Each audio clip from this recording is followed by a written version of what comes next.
राधे राधे। जय श्रीमन नारायण। मेरे प्यारे भाई एवं बहनों एवं माताओं, आप सभी को मेरे श्रीमन चैनल में स्वागत है। आज माघ मास की एकादशी के दिन मैं आपके लिए लाई हूँ यह एकादशी व्रत की कथा एवं पूजन की विधि और एकादशी व्रत की महत्व।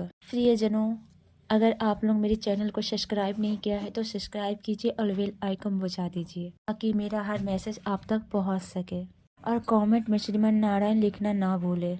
बोलो श्रीमन नारायण की जय, श्री विष्णु भगवान की जय। प्रियजनों, सरल विधि प्रदायक माघ मास के शुक्ल पक्ष इस एकादशी को दया एकादशी कहा जाता है। इस व्रत में भगवान कृष्ण की केशव नाम की पूजा की जाती है। व्रत को करने वाले का भूत प्रेत पिशाच इत्यादि ऐसे पिशाचों की जोनी में जाने को भय नहीं रहता और उनके जन्मों जन्म का पाप नष्ट हो जाता है। तो के सभी सुखों को भोग की प्राप्ति होती है। जनों, आप सब मेरे संग बोलो, विष्णु नारायण की जय। श्रीमन विष्णु भगवान की कथा पूरी लगन मन निष्ठा से अवतीत होकर सुनना चाहिए। श्री कृष्ण भगवान बोले हैं, पांडव पुत्र, इस एकादशी का नाम जया एकादशी है। इसकी व्रत करने से ब्रह्म हत्या आदि इत्यादि पापों से छुटकारा मिल जाती है एवं स्वर्ग की प्राप्ति होती है। इसलिए यह व्रत सभी को करना चाहिए। देवराज इंद्र स्वर्ग में राज्य करते थे तथा अन्य सभी देवतागण सुखपूर्वक स्वर्ग में रहते थे। एक दिन इंद्र अपने नंदन वन में अप्सराओं के साथ लीला कर रहे थे और गंधर्व गान कर रहे थे। उस गंधर्वों में प्रसिद्ध पुष्पदत्त और उसकी कन्या पुष्पावती और चित्रसे तथा उनकी स्त्री मलिन्य थे। मलिन्य का पुत्र ध्रुवान, उनका पुत्र माल्यवान उसमें उपस्थित था। समय पुष्पवती माल्यवान को देखकर मोहित हो गई। अपने हाव भाव के द्वारा माल्यवान को अपने वश में कर ली। पुष्पवती को सुंदरता को देखकर माल्यवान भी उस पर मोहित हो गया। ये दोनों कामदेव के वश में हो गए, परंतु इंद्र को बुलाने पर गायन के लिए आना ही पड़ा। उन्होंने अप्सराओं के साथ गाना शुरू किया, किंतु कामदेव के प्रभाव से उनका मन न लगा और अशुद्ध गान गाने लगे। कि भाव को देखकर इंद्र ने समझ लिया और उसमें अपना अपमान समझकर उन दोनों को श्राप दे दिया। तुम दोनों मृत्यु लोक में जाकर पिशाच का रूप धारण करोगे और अपने कर्मों को भोगना पड़ेगा। इंद्र का श्राप सुनकर इन दोनों ने बहुत दुखित हुए और हिमाचल पर्वत पे जाकर व्यतीत करने लगे।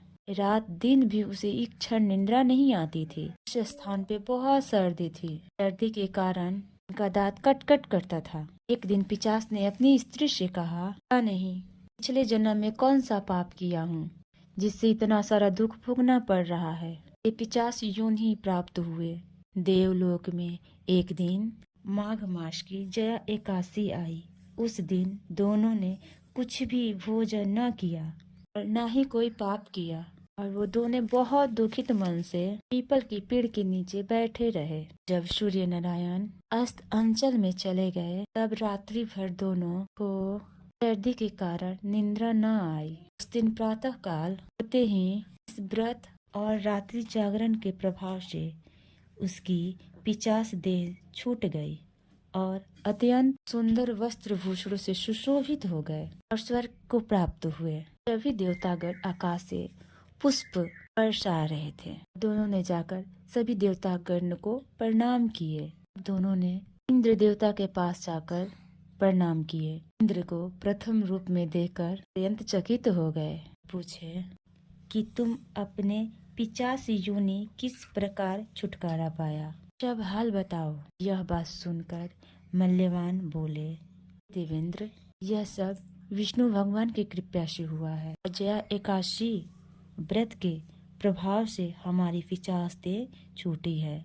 इंद्र बोले, भगवान की कृपा से ना ये तुम्हारी पिशाच योनि केवल छूटी, हे मूल्यवान, तुम हम लोग को भी प्रिय बन चुके हो, वंदनीय हो गए हो। आपकी धन्य हो। आप पुष्पवती के साथ कर विहार करो। कृष्ण ने अंत में कहे कि इस जया एकादशी के प्रभाव से पूरी योनि छूट जाती है। इस मनुष्य ने यह एकादशी का व्रत किया है उसको दान यज्ञ सभी पुण्य कर्मों का फल मिलता है। जया एकादशी का व्रत करते हैं वो हजारों साल स्वर्ग में रहते हैं। प्रियजनों, जया एकादशी व्रत का बहुत बड़ा महत्व है।